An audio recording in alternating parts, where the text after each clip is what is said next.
what happened is last night when we were doing the coverage, on election night you get all the votes which are cast on polling day. And in the electorate of Wentworth, as it's turned out, about 50% of people voted on the day. About 20% haven't voted and won't vote. And about 30% were cast before the day. Now, on election night last night, about 9 o'clock, bit after 9, we had Kerryn Phelps on between 54 and 55% two-party preferred. If you take polling place votes, that's normally far... You can decide the election on that. You don't turn around that on pre-polls and absence. But when, much later in the evening, we had about 18,000 pre-poll votes come in from 4 different pre-poll voting centres. And when they were included, the lead came down to about 52%. And normally 52 you wouldn't turn around either, but we got 5,000 postal votes and some special hospitals come in this morning, and the Phelps's vote has come down to 50.6. Classic question, Julius Sumner Miller moment, why is this so?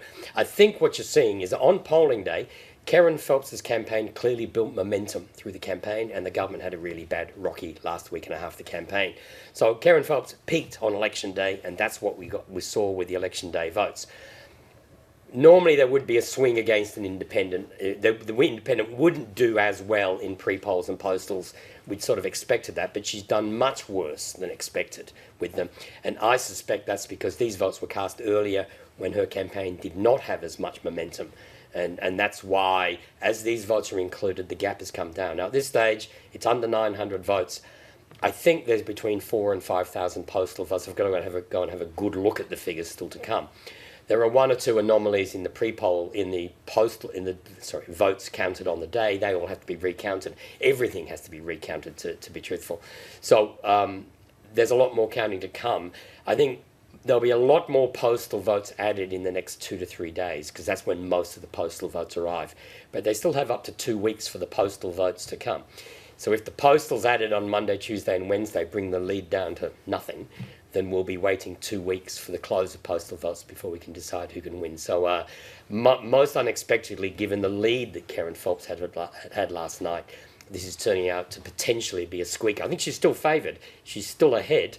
And the later postal votes were cast usually later in the campaign when Phelps was doing better. So it's possible she's definitely ahead. She's in the lead, more likely to win, but the gap, I think, is certain to narrow further. Too close to call? Would you say that now? I think it's slipping into the category where you say, look, she's still favoured, but there's all these. Look, when it comes down to it, we're not predicting behaviour or anything. What we're doing is predicting. There's a lot of bits, about 5,000 envelopes with bits of paper in them that have to be opened and counted, and they're all out there in the mail somewhere coming back.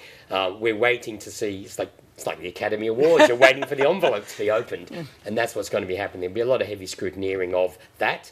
There's a lot more scrutineering of the polling place votes now, because now it's looking close. Every vote will be watched closely by scrutineers, but certainly much closer than it looked last night.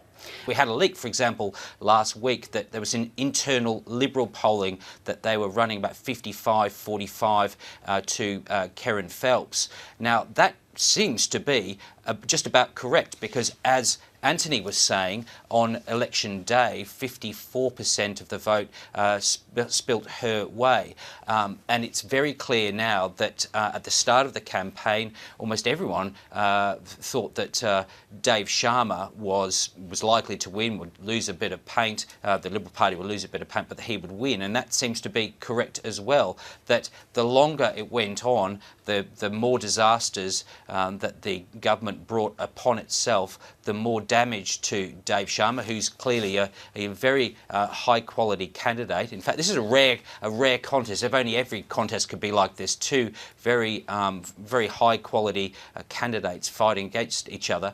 But Kerryn Phelps just was right at the end, got the votes that might count, because of course if it does get any closer, we're going to go to a total recount. And in fact, I'd like to know from Antony, what are the preconditions for a total recount where they go through absolutely everything? The Prime Minister said it was about 100 votes. Is that your understanding, Antony?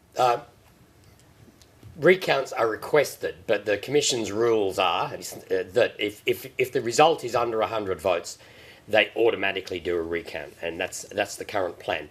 And whether it will come down to under 100 or not, I'm not sure.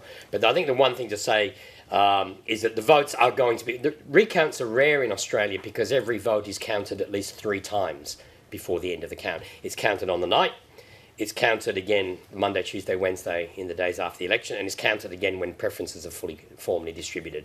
So it's unusual to get so many errors that by the end of the count you're justified to have a recount.